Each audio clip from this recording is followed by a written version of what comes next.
on the record. It's your boy Tay. And let me say something. You see, already showing him on the record, in between segments, is a real good show too. We'll do some outtakes. But I want to get your calls. 225-9476. We inside here with Ephraim Serrette. Mr. Serrette, we were talking a little while ago about where we from. We from Mover. Mover. Right? Born and grow and stay. We ain't move. No. Right? Community sport in communities like ours is very important because you will always hear these athletes talk about, well, when I was growing up, you know, I get this encouragement to stay in the sport. What is the entry position on community sport? Well, we recently had a meeting with the sport company, and we are working with them to get some community grounds marked. Right. So that's a start. But I think the problem is the schools in the community, when they have the normal school sports, they take it to the stadium. The kids they should be aspiring to get to the stadium. Right. The school sports supposed to stay in the community. Right. You know, that's what we did, you know, long time. So you have the little flags, you mark the track. One lap is at 400, and you have your relays and that kind of thing. And I remember back in the day, we would have had the primary school championships in Mova Savannah. Yes. So you'd have ECA, RC, Chinapu, Mova, Market School, Mova, you call it Market School. The man called me take Market School. Look, hey. Right, and then you had Hockett, you know. So there are 8 schools, so the best from the schools would come and compete in the Savannah. But, you know, we've moved away from that. So, you know, when the children they run in the stadium, I run in the stadium, they have nothing to aspire to. When you, to say that though, without understanding that the cost factor and the preparation it takes to get the field marked, that is a factor that the schools are really, they're saying, look, you know what, forget all that headache, let me go down by the stadium. Yeah, but there's a cost factor there as well because I get transport and all this kind of thing to go to the stadium. But whereas you could just call one number and you get a maxi or a bus. Yeah, but if you're dealing with the corporation, I mean, the corporation could prepare the ground for you. They could get out the ground, you talk to the entries or whoever, whether it's football, and get the ground mark and that kind of thing. So it could be done. I just think that they probably don't know who they need to go to get it done. But it could be done because with the community, it means the parlor, T&T, they could come with a little sweet bread, everybody, you know. Even the parents in the community would be able to come and support. Right. But when you go to the stadium, you know, that 2-hour traffic going to and fro. It's lost. It's lost. And then, you know, the closeness you have, as opposed to when you're in this big open stadium and it looks like it's just a handful of people, you know, that, you know, it's lost. Stick a pin in there. We've had quite a few Olympians. Last year, national championships. Getting ready for London Olympics. How many people come out? Well, if it had 1,000 paying customers, in the championships? Yeah. We had more than that. Really? Yeah, we had. How much more? Our gateway seats for our championships is run like about between 120,000 and 150,000. Really? Yeah. Okay. And we when we do our budget, we actually record that. So like we cater, we say, okay, we expect to raise for championships 100, 120, 150,000.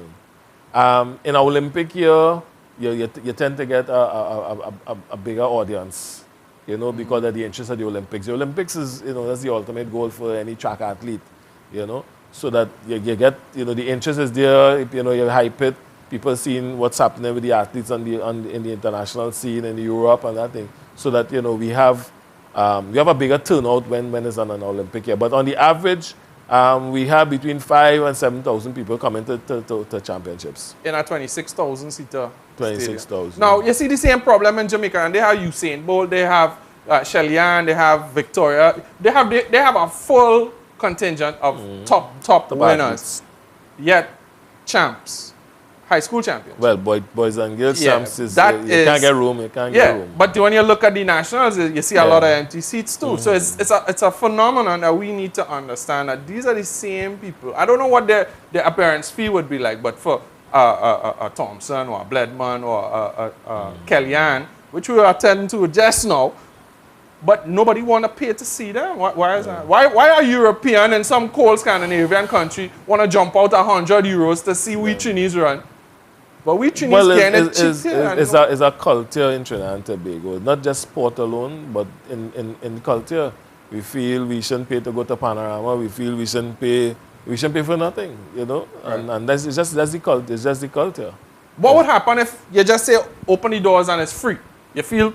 I don't think so. You feel we'll get $20? I don't think so. We 1 year we would have provided transport for primary schools students. So we try to target children, you know, and still people not jumping. They're not jumping. I mean, our secondary school sports, although football is played on a Saturday or on a weekend, you can have secondary school track and field on a weekend. Why not? They're not coming? The teachers, you know, they have this thing about the weekend thing, you know. You see, I don't want to get into the politics. It's easier in a school, a school management with quicker pay for a cricket or football coach, not a track and field coach. Tutor, you're on the record. I want the newly elected president of Tutor, to come in here and tell me what Tutor is talking to teachers about for primary school sports, because I have a primary school that the Pete, anyhow, let don't go into all of that. They stay on the record with Mr. Serrette here. All right, we touched on it for 2 seconds there. Kellyanne Baptiste, Seymour Hackett. The situation, give me an update. What is the most recent occurrence? What was the most recent update with this situation? The most recent is that the hearing for Seymour is in February. Right. Next year. Right. Kellyanne has done her B sample. She had requested to do the B, and we haven't heard anything since that. Typically what happens is this turnaround, this has taken place several months ago. The turnaround for a B sample in an international media, two months tops. Yeah, because usually it would have been done late September, early October, somewhere around there. So it normally is about 4 to 6 weeks. Right. 4 to 6 weeks. But it's several months now. What is the substance? No, well, the substance, I can't remember. There's a long set of things. I don't remember. So we don't know. I'm not into the medical. Right. We don't know what Kellyanne tested positive for. We know. We know.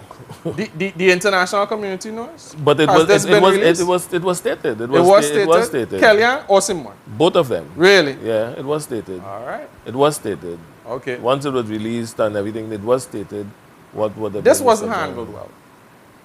I wouldn't say it wasn't handled well. Is that it's new to Trinidad and Tobago, right? And with us now getting an act for a national anti-doping authority, that is what is going to put things in place.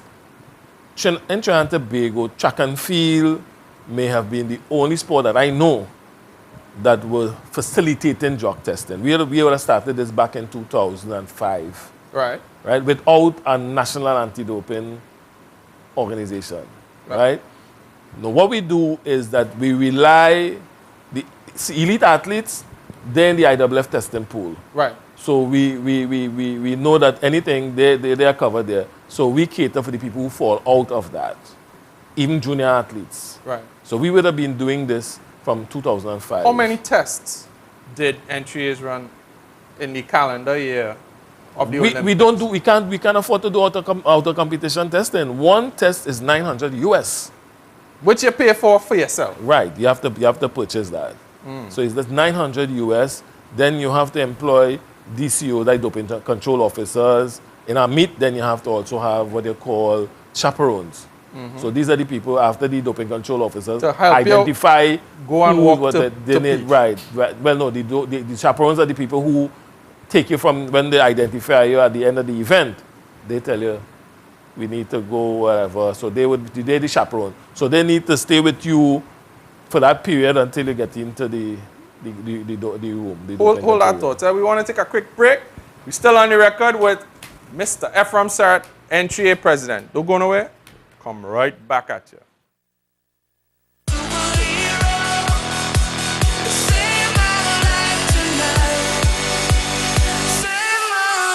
Tonight.